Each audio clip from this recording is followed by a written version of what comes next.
Galactic Council's demand collapses as Terran Empire strikes. The scroll was longer than the alien. Holding it.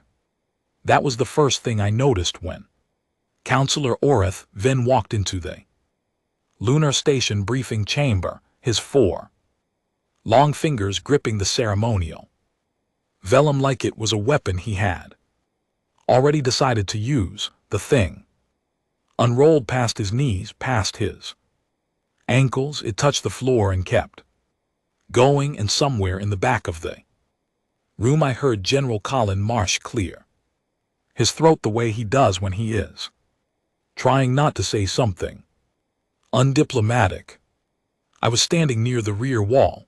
I always stand near the rear wall at these things. It keeps me close to the exit and far enough from the front that no one expects my face to do anything useful.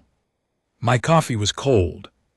I had picked it up 3 times already, each time remembering at the last second that I had forgotten to drink it while it was still worth drinking. I held it. Anyway, it was something to do with my hands. Oreth then began reading. His voice had that quality that high-ranking Vreth officials cultivate over decades, smooth and deep with just enough weight in it to make you feel like a student being corrected by a very patient teacher. He spoke in Galactic standard, and a translator relay murmured his words in English a half-second behind, which gave everything he said this strange doubled quality, like an echo of something that had not quite happened yet. The terms were extensive.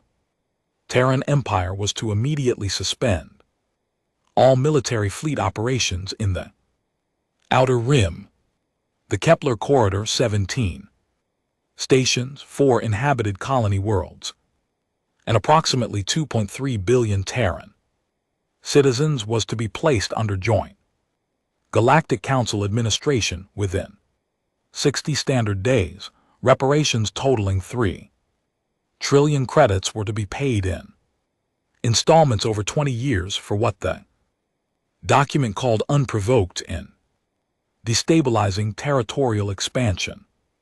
All Terran weapons development programs were to be submitted for Council review and approval going forward indefinitely. 48 hours to respond. 48 hours. I looked at the scroll still pooling on the floor and thought about another document from a long time ago that had also arrived with an ultimatum attached. One had been from the hegemony. Different species, different script. Same basic shape of assumption that the Terran Empire would fold because the cost of not folding was too high, and surely we had done our math. We had done our math. It had come to a different answer. Chancellor Owen Hart stood at the front of the room in his formal grays, accepting the scroll with both hands. When Oreth then finished reading, traditional gesture of receipt, it meant nothing except that we had heard. It did not mean we agreed. The distinction would matter later. I watched Hart's face while he held the scroll. He was a composed man in the way that engineers are composed, not because he felt nothing, but because everything he felt had been rooted somewhere useful before it reached his expression. He thanked Oreth then for the Council's communication. He said the Terran Empire would consider the terms carefully. He smiled. The smile was the wrong shape for the reassurance. Oreth then and his delegation swept out with the ceremony of people who believe they have already won. The gallery of alien observers, 17 species, most of them with some kind of financial or strategic stake in how this played out, watched them go and then watched us, and I could feel the weight of all that watching even from the back of the room. The door sealed. No one spoke for a moment. Then Hart turned and his eyes moved across the room and found me. Specifically, the way a man looks at the person he actually needs to talk to after everyone else has been handled. Admiral Voss. I tried my coffee, still cold. Right, I said. He crossed the room toward me and Colin. Marsh fell in beside him and 3 intelligence officers I half recognized from last month's briefings trailed behind. The scroll was already being handed off to an aide. I noticed someone was handling it carefully, like it was evidence.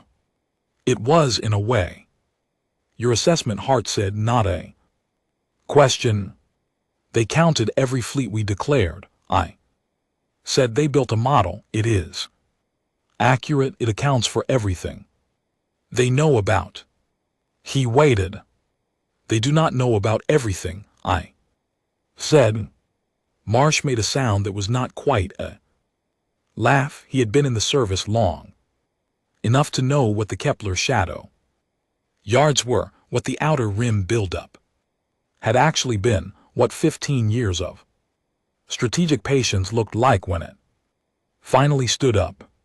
Hart looked at me for a long moment. He was the kind of man who made decisions the way other men breathe, continuously, quietly, as a matter of survival.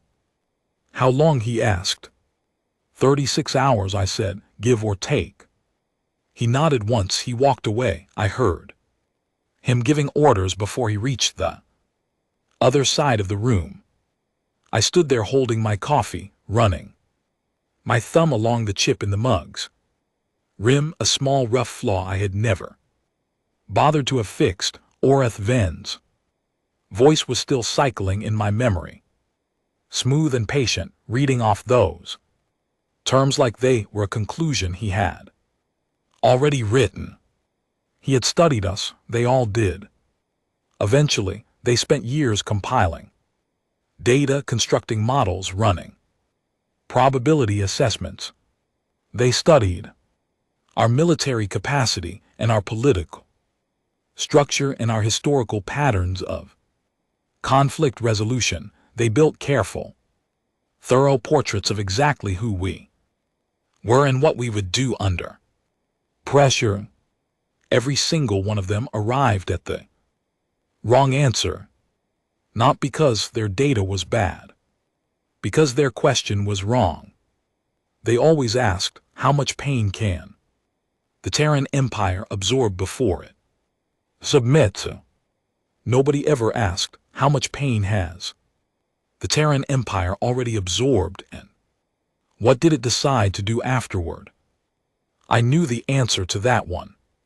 60,000 names on a memorial wall on Mars. And the empire that put them then no longer existed. I set my cold coffee on a side table and walked toward the war room. We had 48 hours. We needed 36. The War Cabinet met in the Diplo briefing room, 3 floors below the public face of Luna Station, where the walls were thick enough that nothing said inside had ever found its way outside. There were 11 of us around the table. Hart at the head, Marsh on his left, Fleet Admiral Donna Price on his right.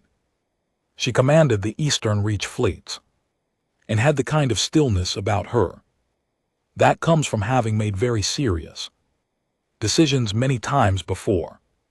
Intelligence Director Pete Callum, who had not slept in what looked like 2 days and had the specific variety of exhaustion that means the information he has been reading has been genuinely alarming, and 6 senior commanders whose faces I knew and whose records I had spent the last 2 days reviewing, not because I doubted them, but because I wanted the whole picture inside my head before we started. And me. Callum opened with the intelligence summary. He put the Council's military assessment on the main display, a detailed breakdown of every Terran Fleet, every declared weapons platform, every military installation that existed. In any council database, it was thorough, it was well compiled. Looking at it, you would have to respect the work. This is what they believe they are dealing with, Callum said. He clicked to the next slide. The room got quiet. The second display showed what we actually had. The undeclared fleets, the shadow infrastructure, the 17 years of work that had happened in places the Council's observers had never been invited to go. The Kepler shadow yards alone had produced 43 capital ships in the last decade that appeared in no treaty document, no public registry, no diplomatic disclosure of any kind. They had been built, crewed, provisioned, and kept waiting in outer rim positions that looked from the outside like agricultural development zones. A lot of agriculture. General Colin Marsh studied the comparison display for a long moment. Then he said, "They do not know." "No," Callum said. "They genuinely do not know." "They know what we told them," I said. "They are very good at knowing what they have been told." Marsh looked at me. He had been in the service for 31 years. He had the face of a man who had heard many things framed as strategy and learned to distinguish the ones that were true. He looked at the display again, then he looked at me again. "How long have you been planning for this?" he said. I picked up my coffee. The chip in the rim was a familiar thing under my thumb. "Since 2291, I said. He did not ask what happened in 2291. He already knew. Everyone in this room who had been serving in 2291 already knew. There was a pause that had weight in it. Then Hart said, "Let us hear the package." I stood up. The strike package had 3 simultaneous components, and the timing was everything. The first was a coordinated engagement across the Kepler corridor, not to hold ground but to pull Council fleet response toward a position where their communication relays were vulnerable. The Council's unified command structure was an elegant piece of design that worked beautifully when all 17 member species could coordinate in real time. It had never been tested against a scenario where the relays went down first. The second component targeted those relays directly, not the ships, not the stations, the communication infrastructure that turned 17 separate fleets into one coherent force. Without it, they were 17 different navies with 17 different command languages trying to reach consensus about what had just happened while we were already 3 moves ahead. The third component was the surgical strike on the Council's unified command nexus at Solace Station, not destruction, disruption, take out their ability to issue binding orders, and the political fracture that was already built into a 17-species alliance would do the rest of the work for us. I laid this out without rush. I used simple language. I had found over the years that clarity was a form of confidence, and confidence in a briefing room was contagious and useful. Directions. When I finished, there was a silence of the kind that means people are thinking, rather than the kind that means people are troubled. Then Commander Lee Wade, he ran the Outer Rim Fleet Operations, late 40s. Very precise about everything, including his objections, said, "This commits us fully. There is no partial move here. If we begin this and it does not go clean, we do not have a fallback position. No, I agreed. You are comfortable with that. The fallback position is signing there. Document, I said. I am not comfortable with that either, so I decided to be comfortable with this instead. He thought about that. He was a reasonable man. He could follow logic, even when it led somewhere uncomfortable. The political response, Hart said. After the strikes begin, the council will broadcast. They will invoke every article of galactic law they have. Yes, I said. And when their members start fracturing, when the species that bet against us start looking for exits, what is our posture? We hold every objective, I said. We do not press further than they objectives. We give the fracturing members room to move toward us. The ones who voted for the ultimatum are not they same as the ones who did not. That distinction matters after. Hart was already nodding before I finished. He had been thinking this exact shape of thought. The Chancellor of the Terran Empire had not gotten where he was by being slower than the room. The debate went on for an hour. Marsh raised concerns about the Vreth home system response time and the chance that their independent reserve fleets would move before the relays went down. Donna Price had an adjustment to the timing of the second component that, when I looked at it on the display, was genuinely better than what I had proposed, and I said so and incorporated it. Pete Callum flagged 2 council species whose political positions were ambiguous and whose fleet commanders had records of independent decision-making. We built contingencies, good staff work, the kind that looks boring from the outside and is the reason things go right.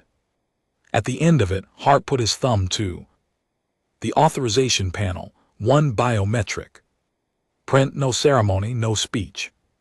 The authorization registered at 2:17 Luna Station time. I looked at the small green confirmation light on the panel and thought for just a second about a war on Mars, about names, about the morning in 2291. When the count was finished and the total was final and the number did not get smaller no matter how many times you looked at it. Then I picked up my comm and started making calls. The war room was already coming alive. Behind me, displays updating fleet commanders receiving encrypted orders. Years of preparation receiving the signal they had been built to receive. I had one job now. I walked to the main display and looked at the star map, the Kepler corridor in yellow, the relay positions in red, Solace Station in blue, fat and important, the knot that held the whole network together. I zoomed in, zoomed out, zoomed in.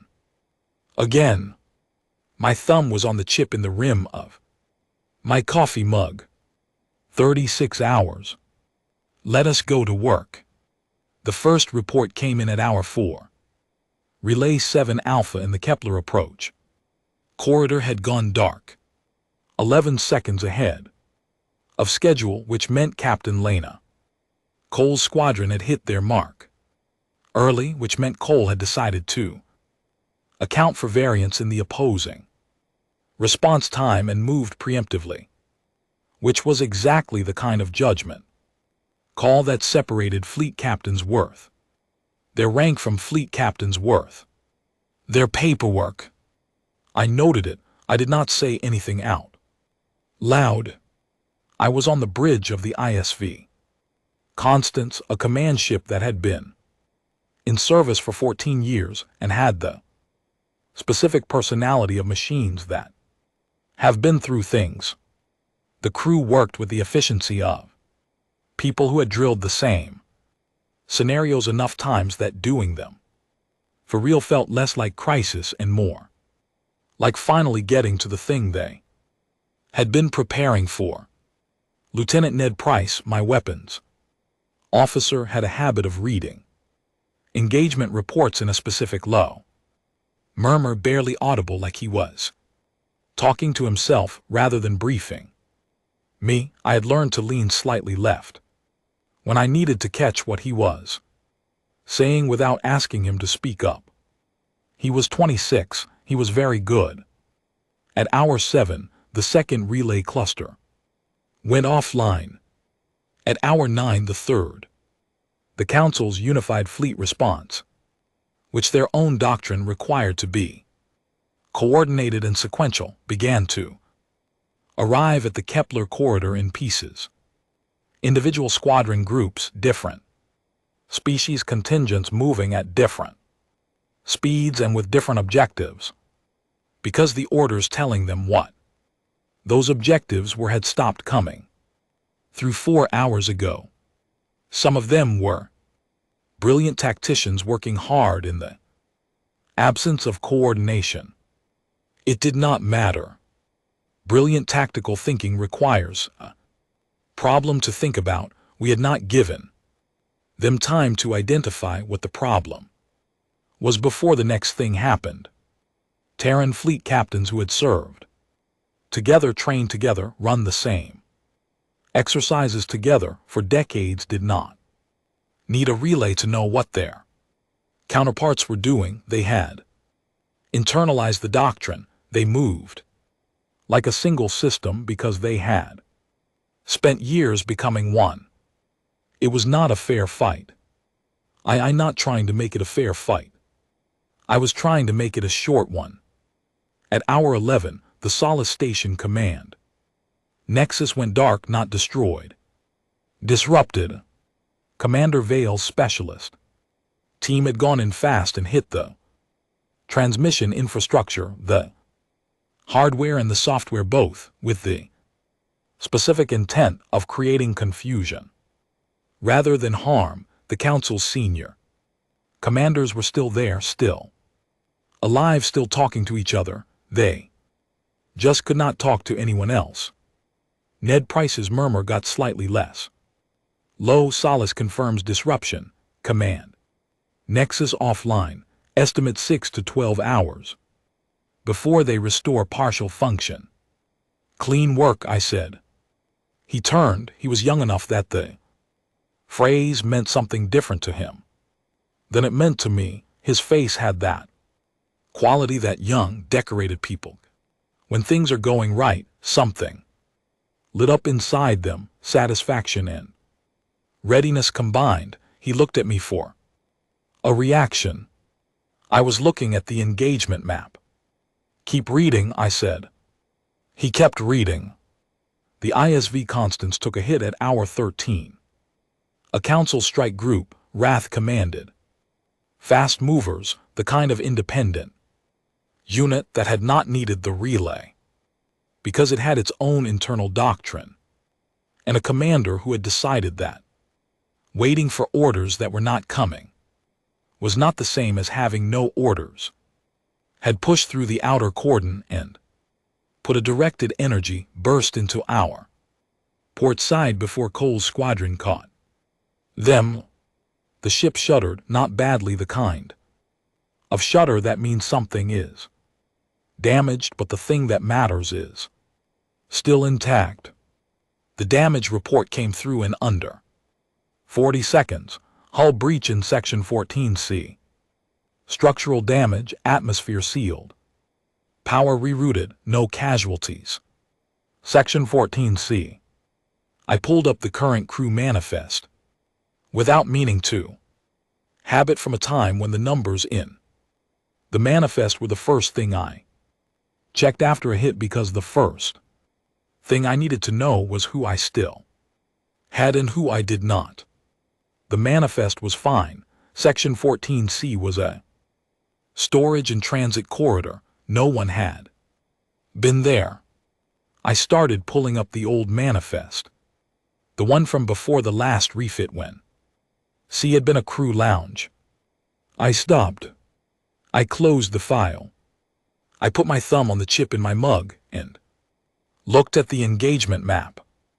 At hour 14, the council broadcast went out, emergency transmission on every frequency in every galactic standard, dialect reaching every inhabited system within 17 light years. Oreth Vin's voice, or someone with a very similar quality of patient disappointment, reading a list of legal articles being invoked, consequences being threatened, demands being restated. It transmitted across the entire known galaxy. I read the transcript when Ned handed it to me. I read it twice. They were invoking the laws like the laws were walls, like broadcasting the rules at us would cause us to stop and look down at what we were doing and feel the weight of all those articles and titles and subclauses and reconsider. I thought about a day in 2290 when something similar had happened. Different words, same architecture of assumption. Laws did not reach us there either. Response, Ned asked. I set the transcript down. None, I said, not yet. He nodded. He had good instincts about when not to ask follow-up questions. At hour 22, the Kepler corridor was fully secured, all 17 declared. Objectives held, the undeclared fleet. Units, the ones that had not existed in any council database until that morning, were holding position in 3 concentric formations that communicated without any broadcast, a very simple message about what happened to anyone who tried to push through them. The first council squadron commander to make contact was not Vreth, she was Kalori, a species with 4 eyes and the reputation for reading situations faster than anyone else at the council table. Her transmission was brief and professional and asked whether there was a command authority she could speak to about operational parameters.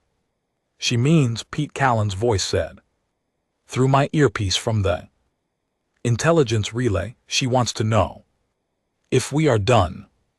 Tell her I said that the Terran Empire has achieved its operational objectives and is prepared to discuss the situation through appropriate channels. That is very diplomatic, he said. I have been practicing.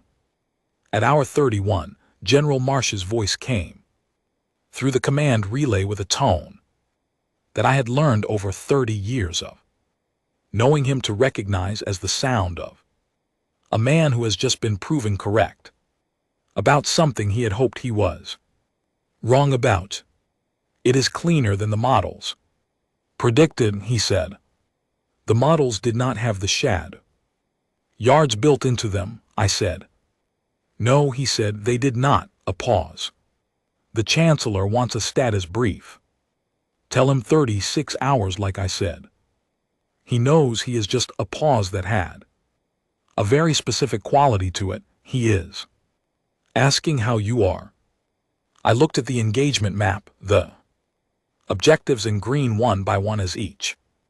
1 confirmed hold, 17 planned, 14 confirmed, 3 in progress, the kind of map that in 30 years of service you learn not to trust until every single one is green, because the ones still in progress are where things can still go wrong. Tell him I am working, I said. The last 3 objectives confirmed at hour 34. All green. I stood at the display for a long moment. Ned Price looked at me. The bridge crew looked at me. They were waiting for something, a word, a gesture, some acknowledgement that the thing they had spent years training for had just happened and gone right. Clean work, I said to the room. It was not enough, and it was everything I had. The Galactic Council did not collapse all at once. It unraveled. There is a difference, and it matters, because a collapse is fast and decisive. and has a clear moment you can point to. And unraveling is slower, it has threads and pulls and the particular kind of momentum that comes from everyone in the structure realizing at slightly different times that the thing holding them together has changed shape. The first thread pulled at hour 38. The Kalori ambassador to the council. Not the commander who had made contact with us, but the political authority, a cautious and intelligent woman named Councillor Sullivan, who had abstained on the original ultimatum vote, filed a formal procedural challenge against the Vreth delegation. The challenge was technical, grounded a clause from the council's founding charter about the requirement for full quorum authorization before any member could issue a binding ultimatum to a non-council power. The Vreth delegation had not had full quorum. They had had 14 out of 17 votes, which they had called sufficient under emergency provisions. Sullivan was arguing with detailed citation that emergency provisions required an active and verified threat to council territory, and that the Terran Empire's activities in the Outer Rim, whatever one might think of them politically, had not constituted an active and verified threat to any council member's home territory. She was correct, technically, precisely, in the way that legal arguments are correct when someone has decided they need an exit and has gone looking for the door.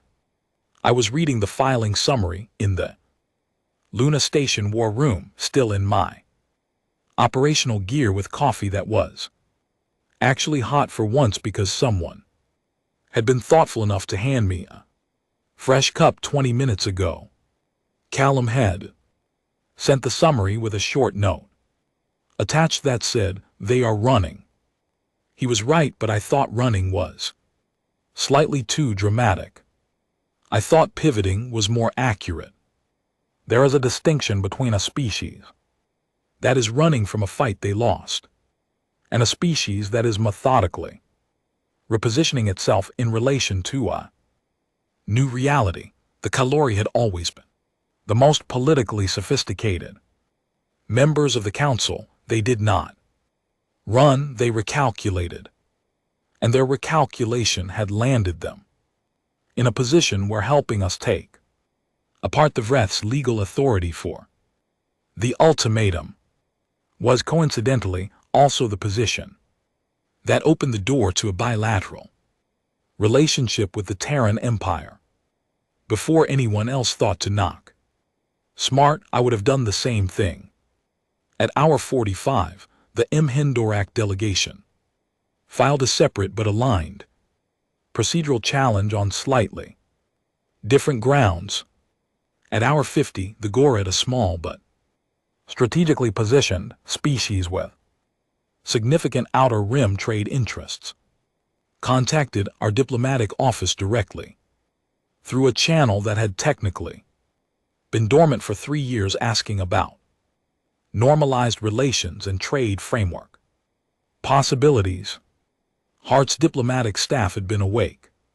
For 2 days they looked like it. They were also, I noticed when I walked through the diplomatic annex, excellent at their jobs. At hour 58, the council chamber at Soli's station, running on partial power, relay function restored to about 40%, which was enough for an emergency session, but not enough for the usual procedural formalities, descended into what the official record would later describe as a robust exchange of perspectives. I watched the feed. It was 17 species arguing in a room that smelled like 6 different biospheres, doing a bad job of tolerating each other.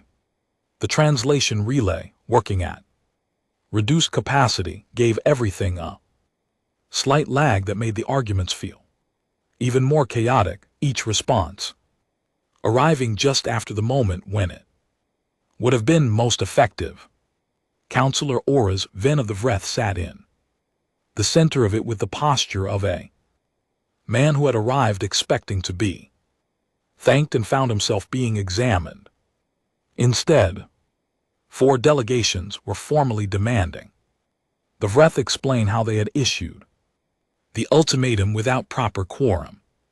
Authorization. 2 delegations were demanding to know why no one had consulted them before the ultimatum was issued, given that they had significant Terran trade relationships that were now complicated.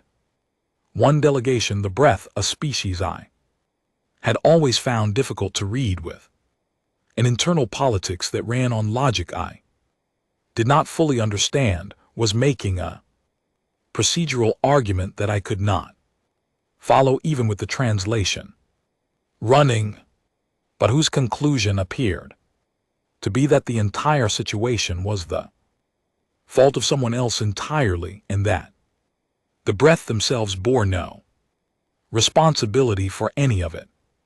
That at least was universal. My comm buzzed, a direct channel from Aura's Ven. I looked at it for a moment, then I accepted it.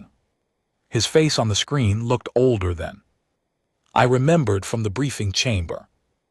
Not tired in the way that lack of sleep produces, older in the way that being wrong produces, specifically the kind of wrong that has consequences you have to watch play out in real time. Admiral Voss, he said. Counselor, I have been authorized by the breath delegation to open a preliminary discussion regarding. You have not been authorized by anyone to do anything right now, I said, not unkindly. Your authorization structures are under challenge. If you want to talk to someone official, it should go through our diplomatic office. A pause. You are not going to make this easy. I am not trying to make it difficult, I said. I am trying to make it correct. There is a process, we will use it. Another pause. He looked at me the way people look at you when they are trying to understand something about you that their previous model of you does not account for. You were prepared for this, he said, for all of it. You were prepared before I walked into that chamber. Yes, I said. For how long? I thought about 2291. About the weight of that year sitting in my chest, the specific shape of it. Long enough, I said. He closed the channel. I set down my coffee. The chip in the rim was there under my thumb, familiar as a heartbeat. The formal negotiations began at hour 72. Hart ran them personally. I sat on his left, which was not my usual position, but he had asked me to be there, and I was there. Donna Price on the right, Callum behind us with a tablet running real-time intelligence summaries. Across the table, the council had assembled a delegation that was, by necessity, different from the one that had delivered the ultimatum. Aura's Ven was present but not leading. The lead negotiator was a Calorie diplomat named Counselor Tethara. The appointment itself was a message, a signal that the Vreth no longer had the political weight to anchor the negotiation. The room smelled like strong tea and recycled air, and the particular tension of people who had each, separately, decided that this would not go on longer than necessary. The framework we had prepared was not punitive. That had been a deliberate choice. Punitive frameworks breed resentment, and resentment breeds the next conflict, and I had seen enough of the next conflict that I had stopped being interested in the satisfaction of punishment. What we wanted was position, permanent veto status in council proceedings, recognition of Terran sovereignty in the Outer Rim and the Kepler Corridor. A revised charter that required unanimous consent, not 14 of 17 before. Any binding ultimatum could be issued to a non-council power. And one other thing which I had put into the framework myself and which Hart had not questioned when he read it. An independent review commission to examine the VRETH delegations, authorization process and publish findings, not punishment documentation. Because the thing I had learned in 30 years was that the species who made this kind of mistake usually made it because they had never been required to look at their own reasoning clearly. The review would not be comfortable for them, but it would be permanent, and permanent records have a way of becoming institutional memory. Tefara read the framework carefully. She asked precise questions. She pushed back on 3 points in ways that were legitimate and which our team answered, and in 2 cases incorporated her suggestions because they were genuinely better. At hour 106, she signed, not with ceremony, with a simple biometric marker on the treaty document, the same as ours. I watched it happen. The young intelligence officer who had been sitting near the back of the room. His name was Ned's counterpart in the diplomatic corps, 23, decorated twice.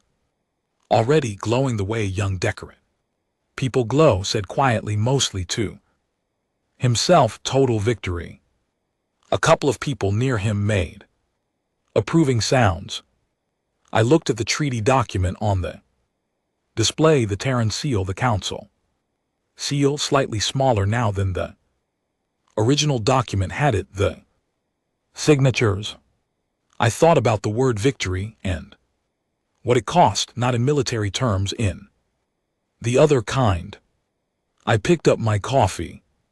The chip in the rim. Same as always. Clean work, I said to no one in particular. I meant it as something other than approval, but no one in the room would have known that. 3 months later, I was standing in a room with too many people in it, wearing dress whites that had been pressed by someone else and felt like it, holding a commendation medal that was heavier than it had any right to be.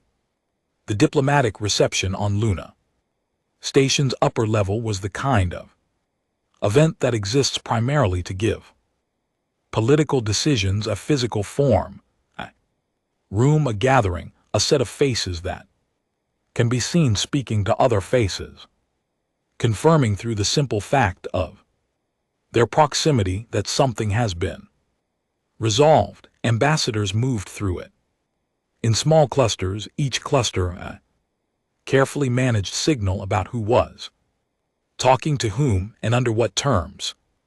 I was talking to Ambassador Talzeth of the Kalori, who had 4 eyes in the habit of using all of them simultaneously in a way that made you feel comprehensively examined.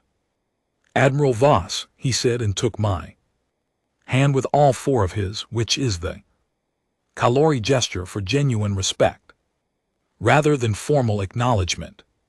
You are extraordinary. I looked at him for a moment. He meant it. That was the thing about Talzeth. He was very good at his job and very genuine at the same time, which is a combination that requires significant effort to maintain. You are generous, I said. I am accurate, he said with the small precision that the Kalori applied to everything. There is a difference.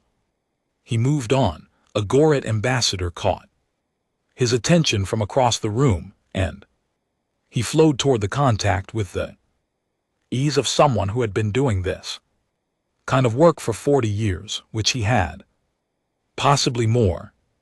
I stood with my medal and looked at the room. The new council framework had been ratified by all 17 member species over The preceding 6 weeks, which was genuinely fast by Galactic Council standards, the Terran veto provision had passed 11-6, with the 6 opposing votes coming from species that had financial reasons to prefer the old structure and would adapt to the new one. In time, the Vreth Review Commission was already seated and had begun its work with the specific energy of an institution that has been established and cannot now be unestablished. Or as Ven was in the corner of the room I had known he would be, he was still the Vreth senior diplomatic presence, because removing him would have been an admission that he had been wrong, and the Vreth did not operate that way. He had been given a different portfolio, cultural and trade affairs rather than security and treaty matters, which was the diplomatic equivalent of a reassignment that everyone understood and no one acknowledged. We had not spoken since the call during the negotiations. We had communicated through official channels 4 times, each exchange professionally correct and entirely empty of the weight that was actually between us. I walked across the room toward him. He saw me coming. He did not move, which I respected. "Admiral," he said. "Counselor." We stood there for a moment, both looking at the room rather than at each other in the way that people stand when a conversation is happening but needs a little time to find its shape. "You look well," he said. "You look like you have been sleeping less than you should," I said. A brief pause, something shifted in his face that might have been a small rueful acknowledgement. "The review commission," he said. "Yes. You put that clause in yourself." It was not a question. He had clearly read the negotiation records carefully, enough to know whose handwriting was on which clause. "Yes," I said. "Why?" he asked, and there was something genuine in it, not accusation, not defensiveness, a question that wanted actual answer. I thought about it for a moment, watching a cluster of Mhindorak diplomats work their way around the far edge of the room, very carefully, not making eye contact with the Vreth contingent, because the next time someone in a room somewhere thinks about sending an ultimatum to the Terran Empire, I said, I want there to be a document they can read first, a clear record of what happened when someone made that assumption and what it cost. You want it to be a warning. I want it to be a reference, I said. Warnings feel like threats, references feel like history. History is more durable. He was quiet for a long moment, long enough that I watched 2 separate diplomatic exchanges begin and resolve in my peripheral vision. "I studied your people for 40 years, he said. It was the same thing he had said on the call, but here in person it had a different texture, less accusation in it, more admission. "I know," I said. "I built every model correctly. Every data set was accurate. Every projection was based on sound methodology." "Yes," I said. "And I was wrong." "Yes," I said. He turned to look at me for the first time in the conversation. He was, I knew, from his official record, 112 years old, which for a Vreth was the equivalent of a human in their late 50s. He had spent his career on exactly these kinds of high-stakes diplomatic assignments, and he was good at them in a different set of circumstances. I thought he would have been someone I found genuinely interesting to talk to over a long dinner and something warm to drink. "Where did my models fail?" he said. I had been thinking about this off and on for 3 months. I had a clear answer. The same answer I had been carrying for 30 years. You asked the wrong question, I said. All your models asked how much the Terran Empire could absorb before we gave in. That is a sensible question. For most civilizations, it is probably the right question, but we've been absorbing things since before we left our own solar system. We have been absorbing things since before we knew other species existed. The question you needed to ask was what we decided to do after we absorbed them. He was very still. And the answer, he said quietly, is this. The answer, I said, is always this. Eventually, the commendation ceremony started 20 minutes later. Chancellor Hart stood at the front of the room and spoke about the Terran Empire's resolve and its commitment to a stable and equitable galaxy. He said the right things in the right order and said them well, which was what the moment required. Several of the alien ambassadors listened with expressions that ranged from genuine engagement to careful political neutrality, and all of it was appropriate. When he got to my section, he read from the citation in the way that citations are always read, formally, sequentially, with the weight of official language that had been constructed by committee and refined by protocol. I stood up there and listened to the description of what I had done and felt the particular dissociation of hearing your own actions described in language that is accurate but somehow not quite yours. Everything in the citation was true, nothing in it was the part that mattered. I accepted the medal with both hands. Hart shook my hand and looked at me the way he had looked at me 3 months ago across the room in that briefing chamber after the scroll had been read and the alien delegation had swept out and everything was still ahead of us, like a man who knew exactly what he was looking at. Well done, Admiral, he said. Clean work, I said, force of habit.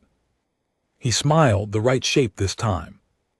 I stepped back from the podium and the room applauded, and I held the medal and turned it over in my fingers, feeling the weight of it, heavy for its size. The Terran eagle on one side, the star map of the Kepler corridor on the other. Excellent craftsmanship. I stood near the back of the room.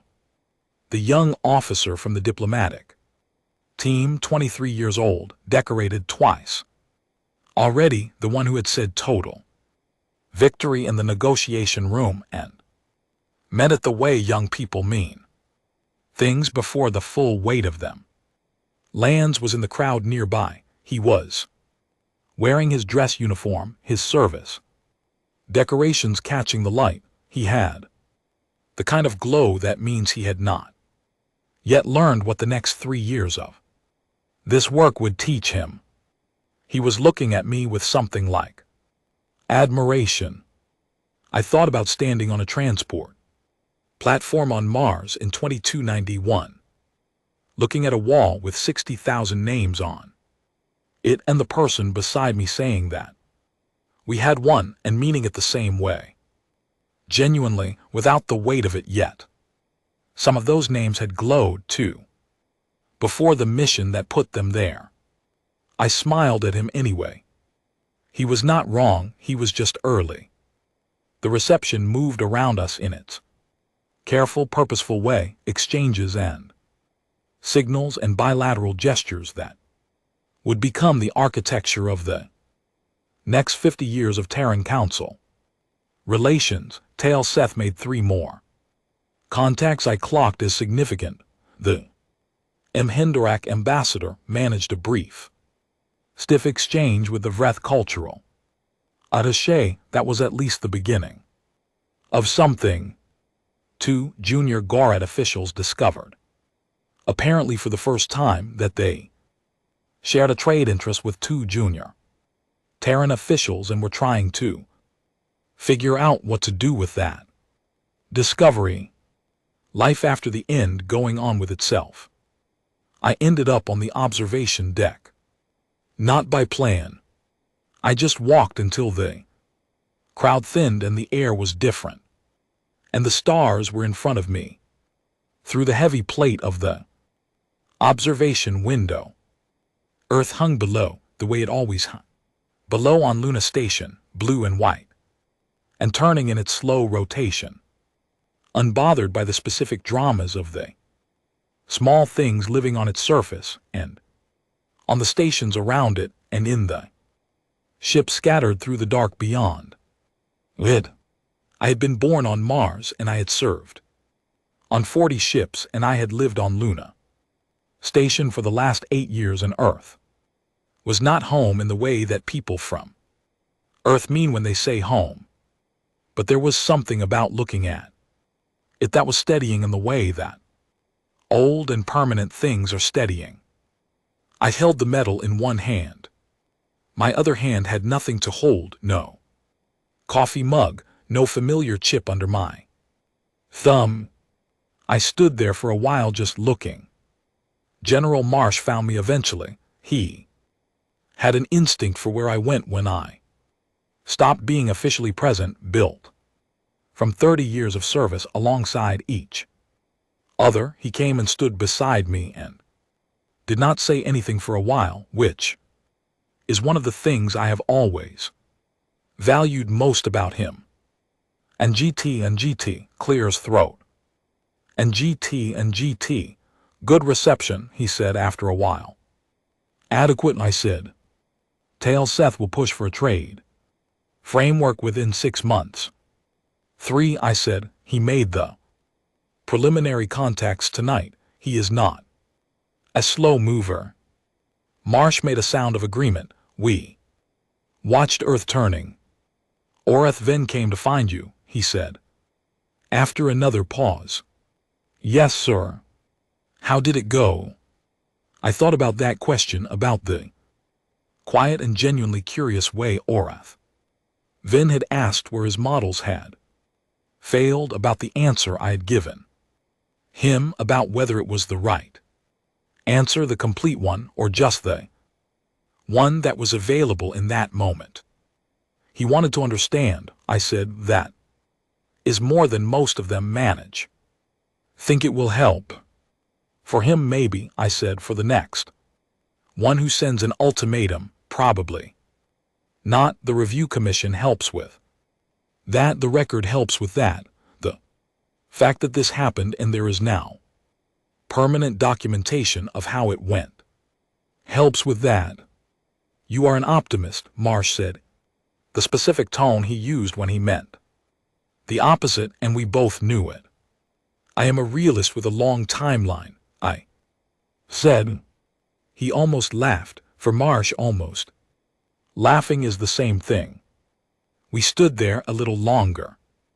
The medal was still in my hand. I had not put it on. I did not think I would. Tonight, it was just a thing I was holding, heavy and well-made, while the larger thing it was supposed to represent sat somewhere inside me in a form that medal and citations and ceremonies could not quite reach. I thought about what I had told Oreth. Then, the answer is always this, eventually. I had meant it as an explanation of Terran foreign policy, of the specific mechanism by which humanity reached its decisions under pressure. But standing on the observation deck holding a medal I had not asked for, looking at a planet I had not been born on, 3 months after a conflict that had lasted 36 hours and 30 years simultaneously, I thought maybe it was something else too. Maybe it was the answer to a different question. Not what do humans do, but what do you do, Sierra, when the thing you were built for keeps arriving and you keep answering it? The answer is this. You show up, you do the work, you keep the record, you smile at the young ones who are still glowing, and then you stand here for a while on The other side of it, and you look at the planet turning in the dark, and you let that be enough. I put the medal in my pocket. I went back inside. The reception was still going. There was coffee somewhere. I was going to find it, and this time I was going to drink it while it was still warm. We did not win because we were stronger.